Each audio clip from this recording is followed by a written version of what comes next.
uh, TAM, right? So, I mean, now all of you know what this means, is the total addressable market. Why this matters? This matters more from the investor lens rather than the founder lens, right? Because as investors, we are constrained by some, by our fund life cycle, right? So we want to have businesses that can grow very large for it to make IRR sense for us, right? But don't let that define your TAM slide. So typically, we'll get these pitch decks which say I'm building for $1 billion market, right? And as young founders, I feel that you should not be making these statements unless you really have data backing it up, right? You can become $1 billion business, right? What you should focus on is that, can I build 500 crore business first with this solution, right? Also, the other thing that I don't like are those nested diagrams, right? Like the TAM, SAM, SOM, right? Which is a very typical thing that you see in textbooks. Again, they are not they're not very practically useful unless you've done bottoms up market sizing, right? So the way I would present the slide is that, there are X number of potential customers for me. Y is what they are willing to pay, or they would be willing to pay, and Z is the target, or my achievable market from the X that I've identified. And so that's a better way of presenting your market sizing. Again, you don't want to go over the top. You would rather be conservative, and you should have defensible arguments, in the sense that you can actually defend that, okay, why am I saying that X is 10 lakh businesses in India today? And so that's a better case to make. Again, I reiterate that what matters more is the size of the problem, right? So not the size of the sector.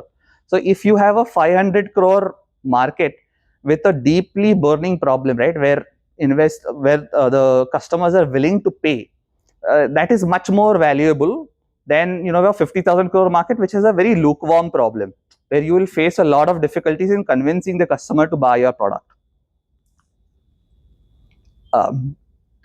Timing, right? So this is a very underrated slide, and a slide which is skipped by most young founders. Again, why this matters most is because if you are raising VC money, what you're doing is you're raising very large amounts of capital to compress business building into a very short time frame.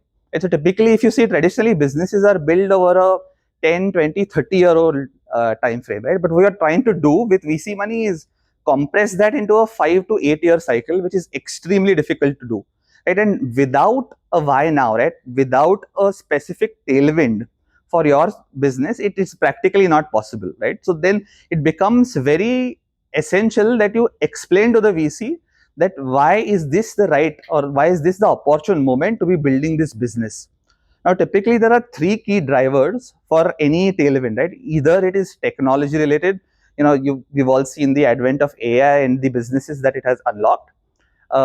It could be regulatory, right, where let's say the Indian government has now eased its stance of procuring defense related materials from India, right? So that's a regulatory tailwind, right? Or it could be behavioral, right? Like, folks like you are now more focused on eating protein foods, or well labeled consumer products, right? So a good founder is able to identify this trend and match it to his specific solution, right? So unless you're able to explain to a VC that why this trend marries with my solution or the problem I'm solving for, it becomes very difficult for the VC to give you money.